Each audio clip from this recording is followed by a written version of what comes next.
Qu'est-ce qu'une probabilité? Bon, il y a déjà une vidéo de Science for All sur le sujet, voir dans la description, mais en gros, il y a deux façons de voir les choses. La première, c'est de voir les probabilités comme des propriétés intrinsèques de certains objets. Par exemple, une pièce de monnaie lancée a une probabilité 50% de tomber sur pile. Et la deuxième, c'est de voir les probabilités comme une mesure subjective de notre incertitude par rapport à un événement donné. Mais du coup, est-ce que plusieurs personnes rationnelles pourraient attribuer des probabilités différentes à un même événement? Eh bien, oui. Et on va l'illustrer dans cette vidéo.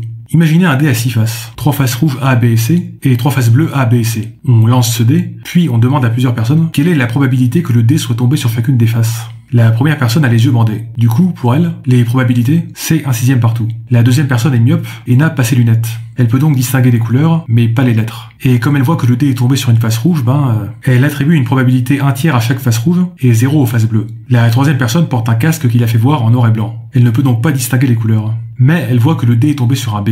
Du coup, elle attribue une probabilité 1/2 à chaque face B et 0 aux autres. Enfin, la quatrième personne a les yeux grands ouverts. Et comme elle voit que le dé est tombé sur un B rouge, probabilité 1 pour le B rouge et 0 partout ailleurs. Ces 4 personnes sont parfaitement rationnelles, mais elles attribuent des probabilités différentes, car elles ont des informations différentes. Et on peut remarquer que chaque information supplémentaire réduit leur incertitude. Bon alors, c'est bien joli d'attribuer des probabilités subjectives, mais est-ce que ça a des implications concrètes? Eh bien oui. Imaginez que chaque personne ait à présent le choix entre deux options. Première option, si le dé est tombé sur un B rouge, vous gagnez 1000 €.